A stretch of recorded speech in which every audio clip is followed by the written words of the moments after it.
tidak ada satu ayat pun di Quran yang mengatakan Allah tinggal di satu tempat. Tidak ada. Dan berulang kali Allah mengatakan, aku bersamamu lebih dekat daripada urat nadi lehermu. Aku meliputi semesta raya. Itu yang saya baca dalam kitab suci. Dan itu diulang-ulang.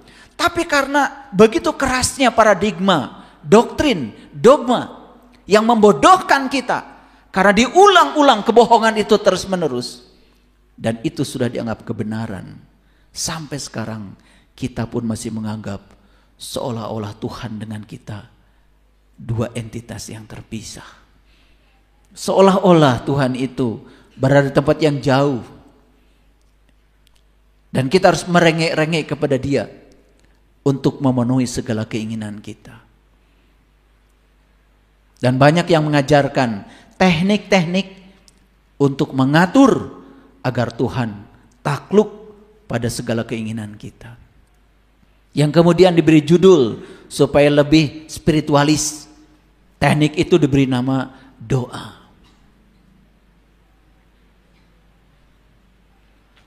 Dan seolah-olah Tuhan itu mengenal kita lewat agama kita. Seolah-olah Tuhan mengenal kita lewat nama kita. Seolah-olah Tuhan mengenal kita lewat identitas yang ditulis di KTP kita.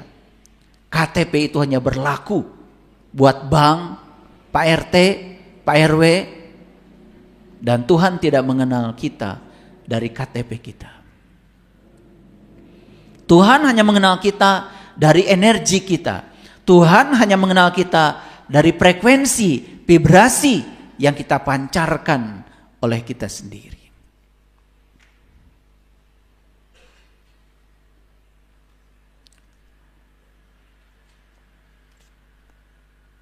Jadi judul kita kali ini adalah kursi Allah meliputi langit dan bumi. Kompetensi apa yang mau saya bangun? Yang mau saya bangun adalah ketika kita sadar bahwa kuasa Allah meliputi langit dan bumi. Bahkan dirinya Allah meliputi langit dan bumi. Ilmunya Allah meliputi langit dan bumi. Cinta kasihnya meliputi langit dan bumi. Kelembutannya meliputi langit dan bumi. Setelah dengar kajian saya ini, kita tidak merasa lagi sebagai bagian yang terpisah dari Dia.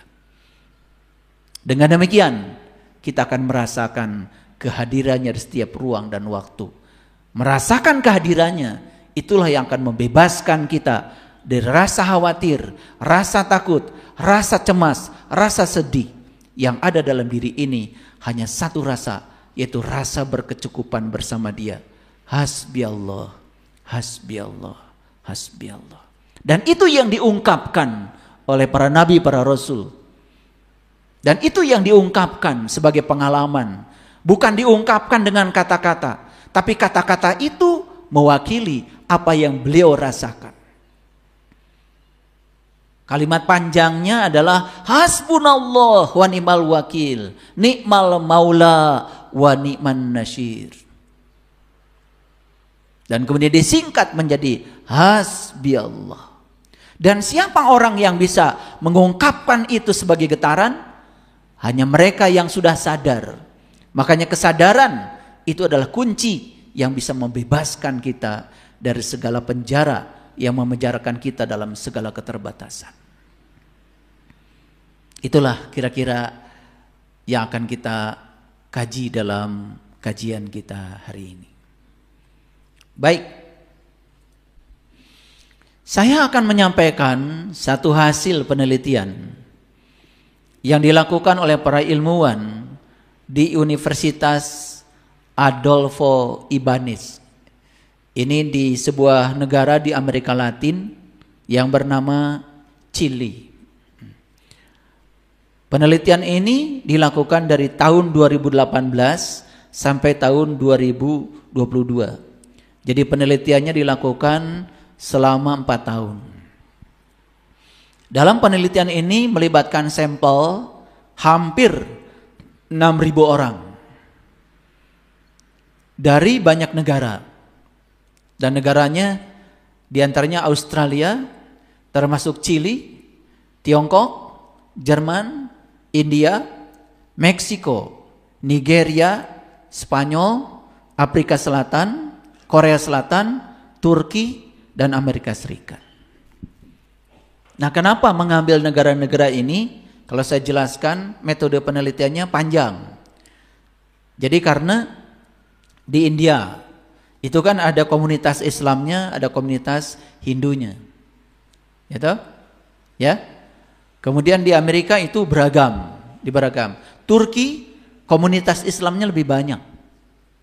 Jadi penelitiannya dilakukan dengan mengambil sampel yang beragam, ya, itu. Saya tidak akan menjelaskan metode penelitiannya karena ini sangat panjang.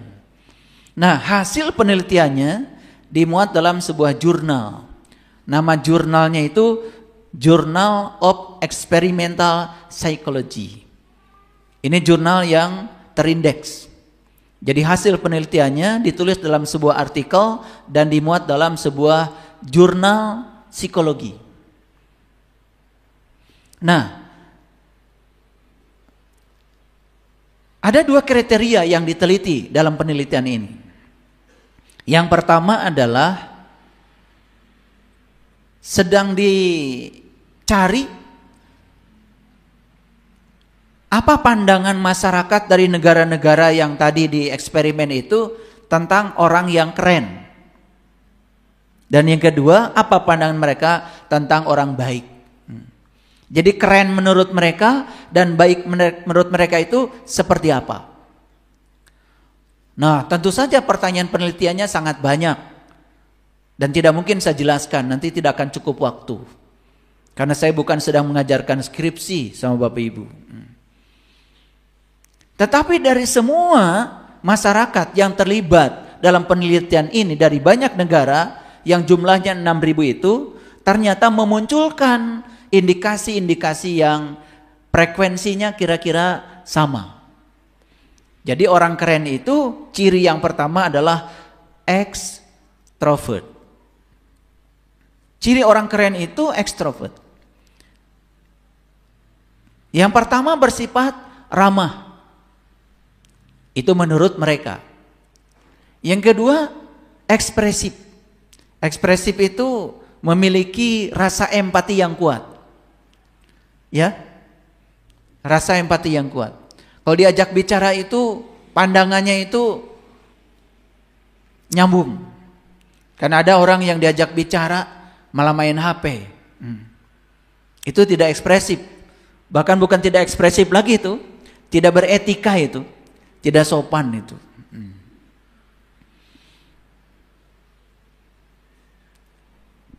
Selanjutnya dia itu mudah bergaul dan bersemangat ketika berada dalam keramaian.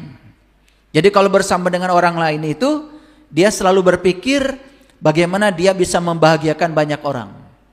Kalau berada di kelompok, di komunitas itu dia selalu berpikir bagaimana keberadaannya itu memberikan dampak pada orang.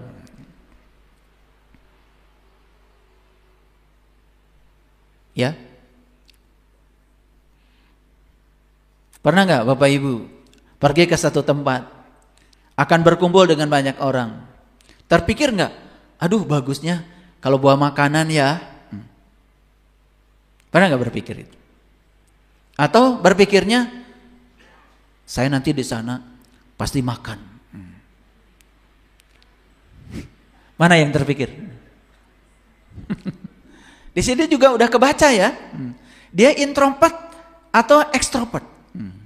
Nah, ciri orang yang ekstrovert itu selalu memikirkan gitu.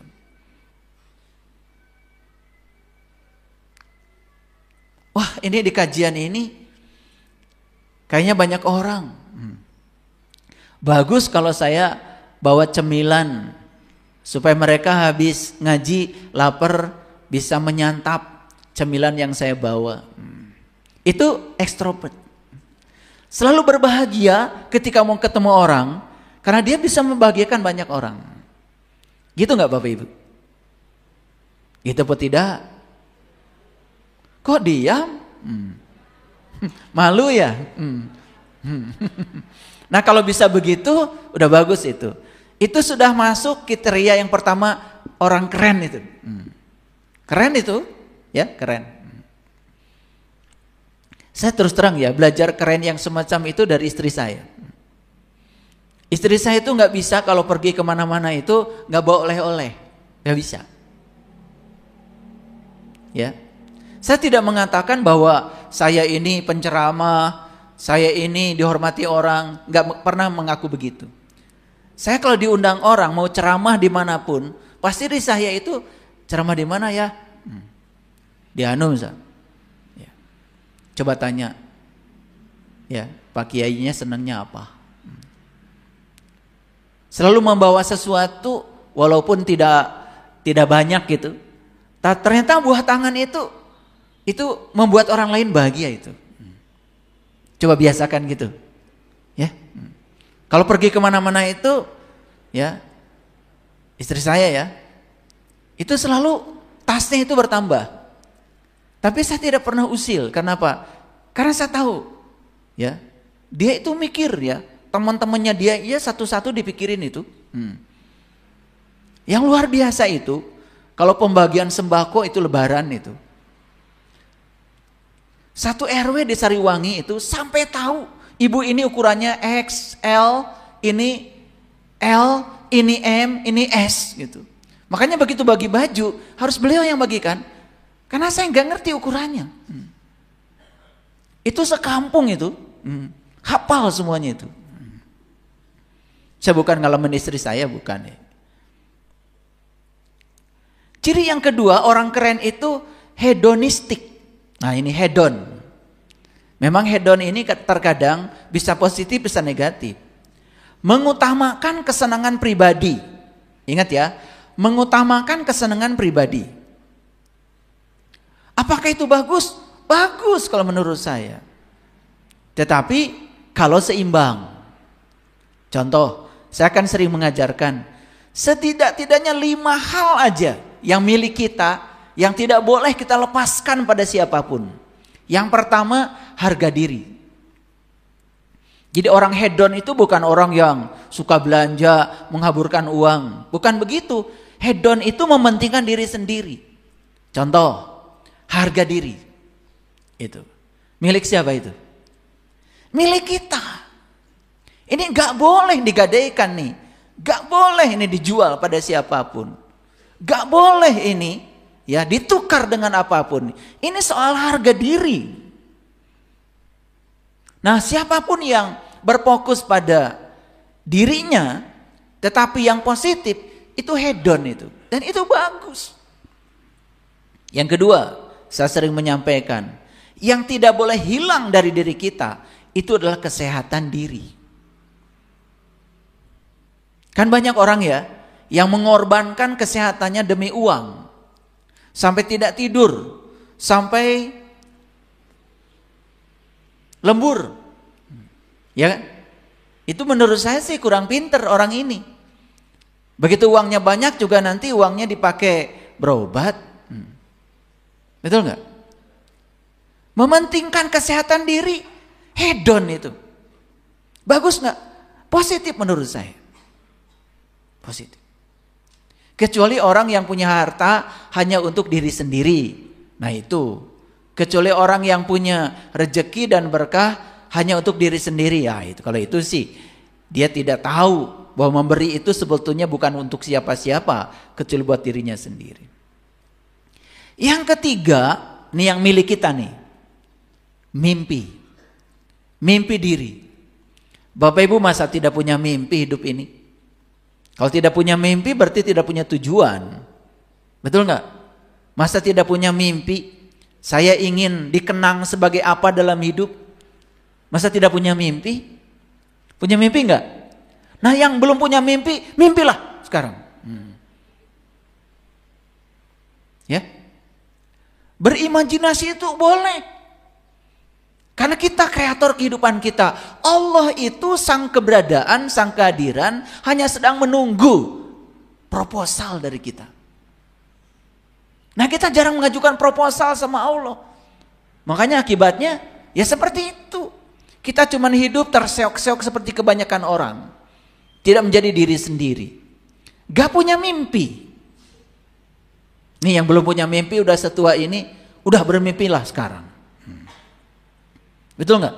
Setidak-tidaknya mimpinya, saya kalau mati nanti ingin dikenang sebagai apa? Sehingga saya harus membuat sejarah apa nih dalam hidup ini? Ibu mertua saya, ya, habis berbagi itu di rumah kami di Sariwangi. Beliau sampai di rumah meninggal. Habis berbagi. Saya kalau pergi kemana-mana itu selalu menyediakan oleh-oleh buat kesenangan ibu. Tapi bukan buat ibu saya.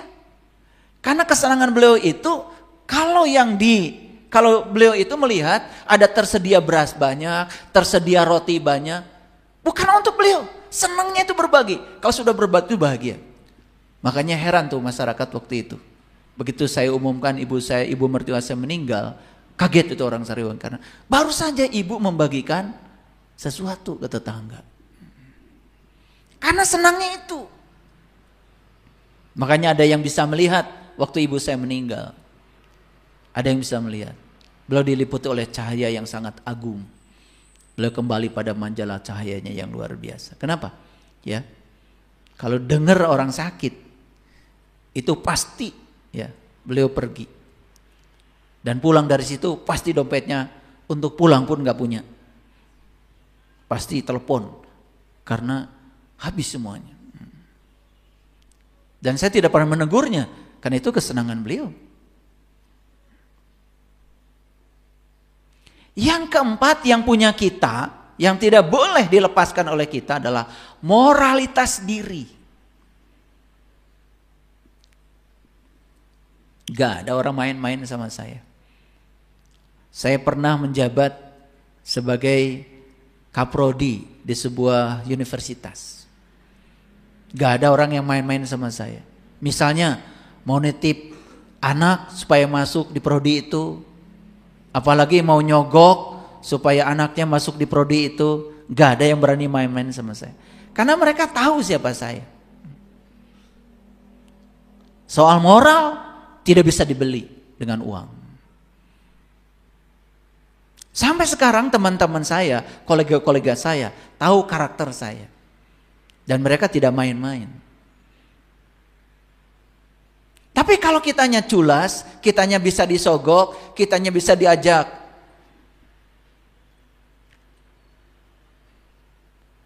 main basah-basahan gitu. Ah, bapak itu mah ntar disogok juga pasti mau.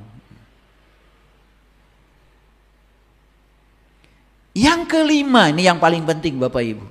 Yang milik kita tidak boleh kita gadaikan pada siapapun adalah kebahagiaan diri. Dan bahagia itu milik kita. Kita mau bahagia, tidak bahagia, milik kita. Dan jangan sekali-kali menggantungkan kebahagiaan kita pada pihak lain. Karena orang lain tidak akan pernah bisa menjamin kebahagiaan kita. Tapi kita bisa menjamin kebahagiaan kita sendiri. Kalau punya yang 5 tadi itu hedon namanya itu. Mementingkan diri yang positif. Yang ketiga kuat. Ciri orang keren itu kuat. Ya, kuat fisiknya, kuat mentalnya. Kuat tekadnya, kuat prinsipnya. Gitu gak Bapak Ibu? Gitu apa tidak? Wah, jangan-jangan belum keren kita ya. Yang keempat suka berpetualang. Nah ini menurut riset ya, suka berpetualangan. Senang hal baru, senang ide baru, senang ilmu baru, senang memasuki dunia baru. Jadi jangan kayak katak yang tinggal di sumur tadi itu. Berpetualangan. Kayak burung elang. Saya sering bertanya itu. Sudah kemana aja selama hidup?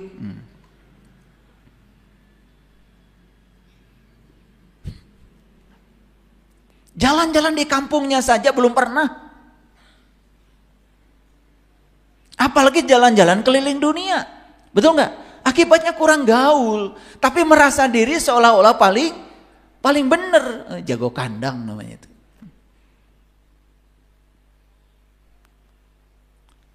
Suka nggak Bapak Ibu berpetualang? Yes. Saya yakin Bapak Ibu yang berani dengerin ceramah saya itu petualang. Karena ceramah saya ini sangat berbahaya. Karena kalau dengar ceramah saya, Bapak Ibu jadi sadar. Itu bahayanya. Itu bahayanya dengar ceramah saya. Karena ceramah saya bukan ceramah agama biasa. Ini adalah hipnoterapi, mengubah sudut pandang. Mengajarkan bagaimana kita berpetualang. Makanya hanya orang yang berani tersesat, yang selamanya tidak akan pernah tersesat. Dan orang yang takut tersesat, akan diam di rumahnya. Tidak mau belajar hal baru. Hanya belajar hal-hal lama yang diulang-ulang. Yang sudah usang dan tidak berguna. Coba saya nanya. Bapak Ibu sudah tahu kan? Sholat rajin, ngomongin orang rajin. Betul? Sholat rajin, bohong rajin. Sholat rajin, menghujat orang rajin. Karena tidak mau berpetualang. Tidak mau mendengarkan hal baru. Menganggap seolah-olah sudah selesai. Betul? Padahal kalau kita merenung sedikit saja. Sholat itu bukan tujuan, kata Tuhan. Sholat itu alat mencapai tujuan. Dan tujuan sholat itu satu. Aqimis sholah, inna sholah, tanha anil fahsya wal munkar. Sholat itu sarana untuk bisa mencegah kamu. Supaya tidak berbuat keji dan munkar. Sudah sholat masih melakukan itu. Seorang petualang akan mengatakan, jangan-jangan sholat saya belum beres ini. Jangan-jangan sholat saya belum seperti yang diajarkan Rasulullah. Yes, saya mau keluar dari zona nyaman. Saya akan belajar ilmu baru. Saya akan ketemu orang-orang yang bisa menginspirasi saya. Supaya saya bisa ketemu dengan cara pandang baru dengan sholat saya. Gitu nggak Bapak Ibu? Gitu apa tidak? Ya, kalau sudah begitu keren.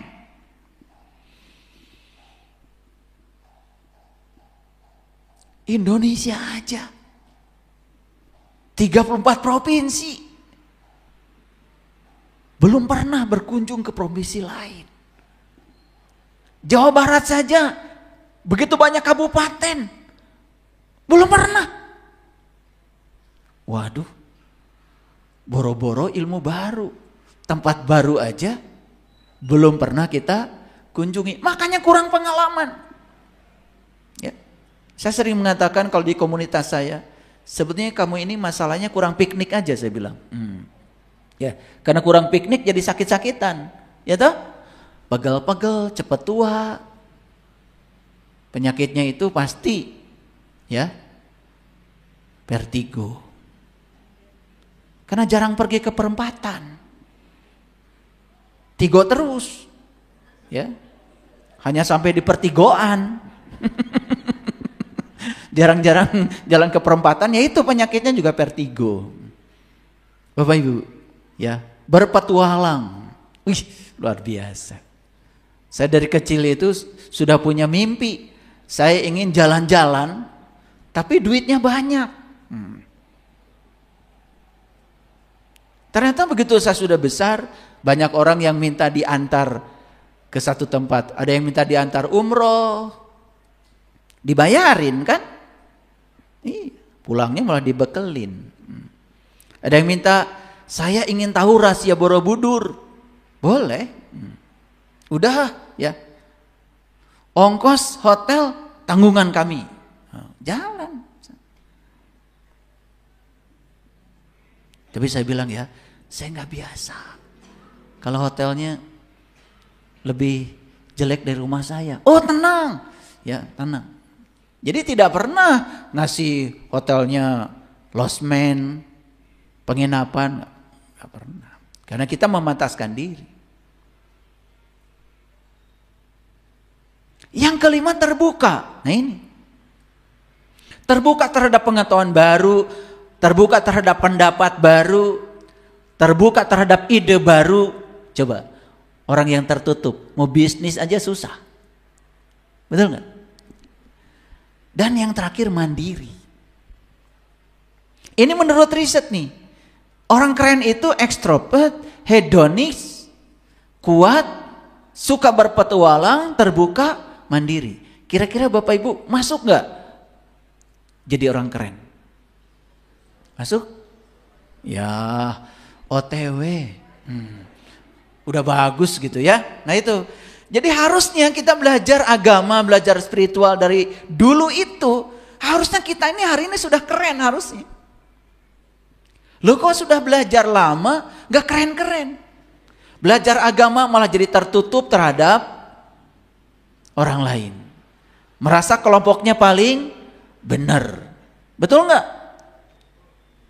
Betul apa tidak? Iya. Bukan mandiri, malah jadi cengeng. Bergantung pada orang lain. Bahagia aja harus bergantung pada situasi. Kalau dia bisa mengendalikan situasi yang di luar dan cocok dengan maunya dia, baru bahagia. Terus gimana mau keren kayak gini?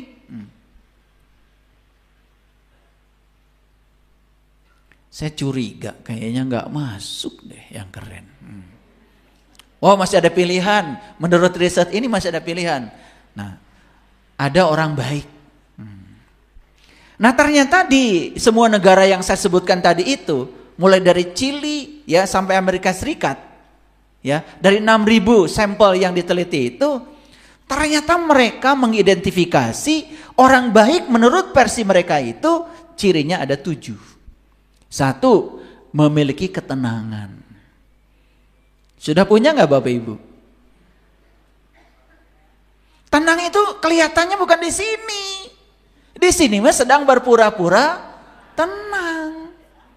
Ketenangan itu akan kelihatan ketika ada badai yang datang. Kalau kita tetap tenang sebesar apapun badai, itulah ketenangan. Makanya hidup itu bukan mengusir masalah sebetulnya. Hidup itu belajar tenang sekalipun di tengah badai. Itu baru benar. Udah gitu belum? Oke. Saya nanya sekarang, kolbunya sudah tenang belum? Kata Quran, syarat kolbu tenang itu kata Quran. Allazina amanu wa tatmainu qulubuhum bi zikrillah. Ala bi zikrillahi tatmainul qulub. Kolbumu akan tenang kata Allah kalau kamu sudah bisa mengingat Allah. Ala bi zikrillahi tatmainul qulub. Hanya dengan mengingat Allah kolbumu menjadi tenang. Boro-boro ingat Allah. Tahu Allahnya saja belum.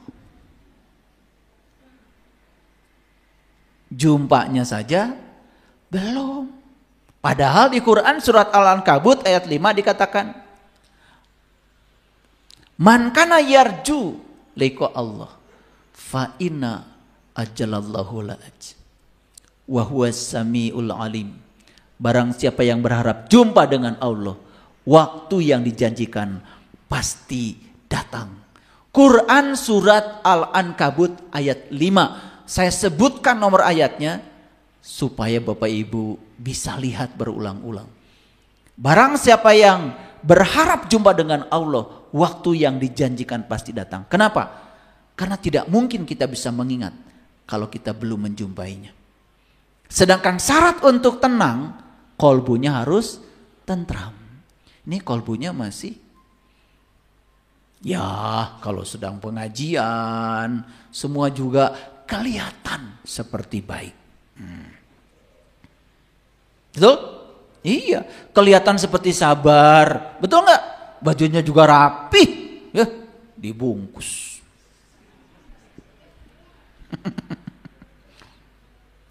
Aslinya kalian tuh bukan di sini. Bukan.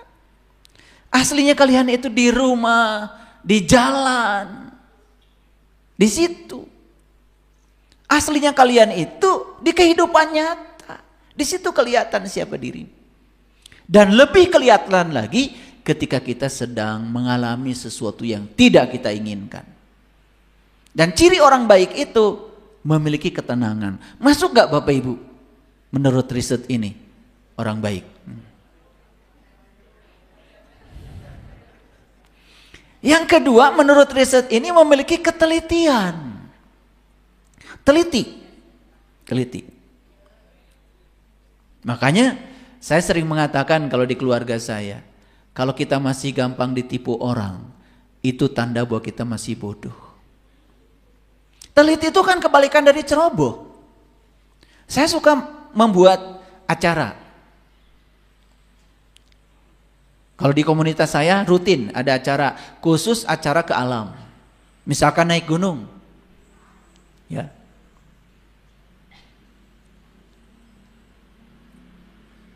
Saya bilang ketika mau jalan, perhatikan satu langkah di depan. Itu aja. Kalau habis naik gunung kalian jatuh, kalian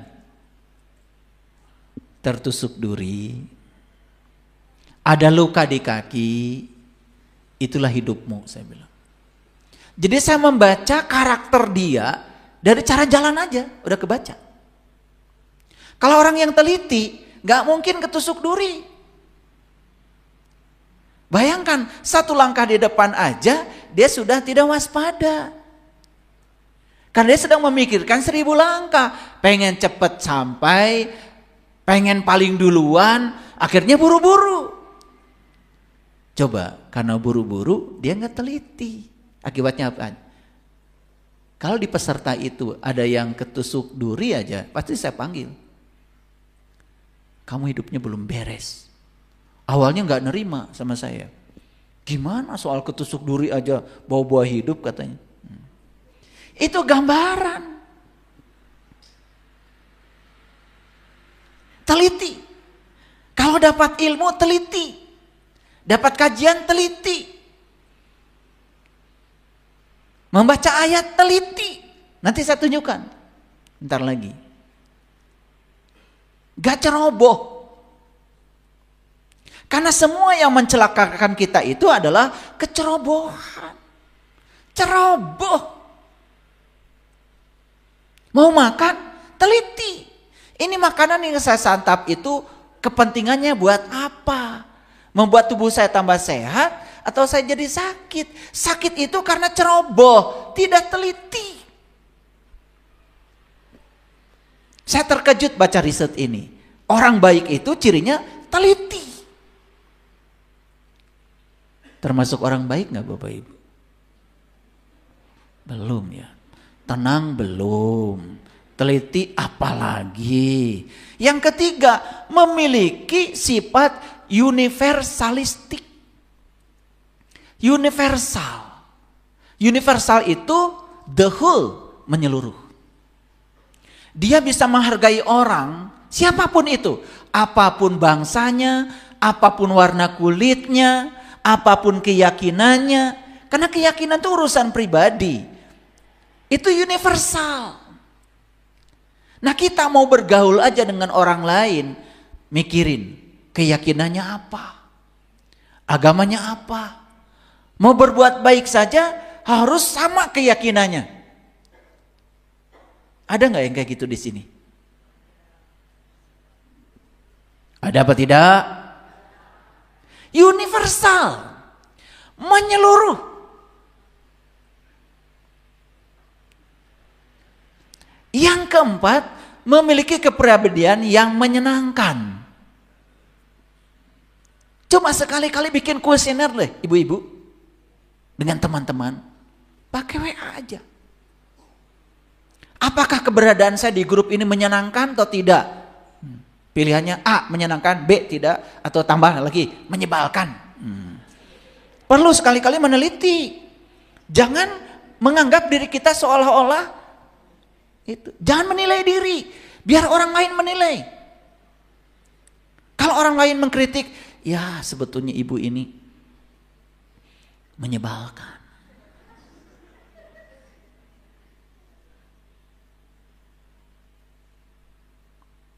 Karena setiap datang selalu mengeluh, cerita keburukan orang, menceritakan kegagalan, ketiadaan uang, ingin dapat simpati dari orang. Ih, pika sebelun. Nah, ciri orang baik itu kepribadiannya menyenangkan. Coba Bapak Ibu tanya, perlu kuesioner nih. Nanti pulang ke rumah, kumpulkan anak-anak.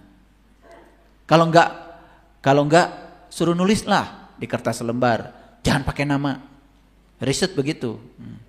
Apakah ibu di rumah ini menyenangkan atau menyebalkan? Biar mereka sekali-kali ngomong.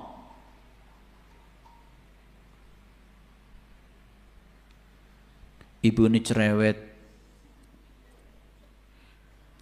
suka cari-cari kesalahan. Nanti anak ngomong loh. Saya punya cucu 10 tahun.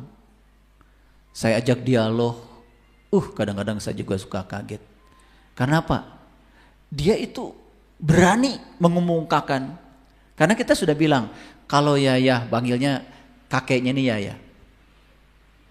Gak boleh panggil kakek, biar saya merasa muda. Jadi kalau anak saya panggilnya ayah, kalau cucu-cucu panggilnya Yayah. Gitu. Biar saya merasa muda. Karena merasa muda itu kekuatan. Panggil kakek, ntar pakai tongkat. Betul gak? Jadi saya suka buka forum gitu. Ya, coba dari Yayah apa yang tidak disukai sama Aji? Sering kaget itu. Karena apa? Kita mengatakan seolah-olah sudah begitu sempurna di depan cucu. Karena merasa sudah menumpahkan cinta kasih. Ternyata ada sisi-sisi yang kita tidak bisa baca. Dan itu dikemukakan. Coba sekarang anak-anak di rumah. Biarkan mereka berani mengkritik kita. Yang kelima, selalu menimbulkan rasa aman.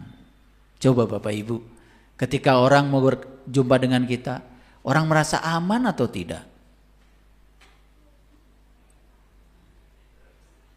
Merasa aman tidak? Jangan-jangan anak-anak aja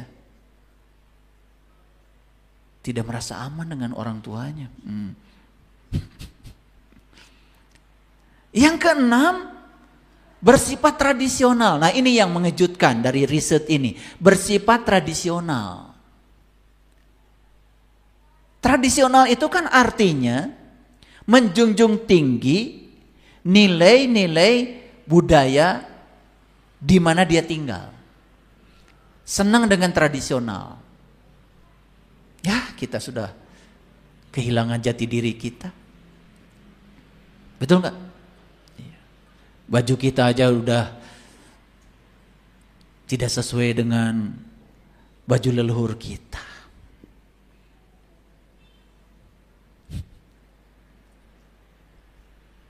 Senangnya yang modern.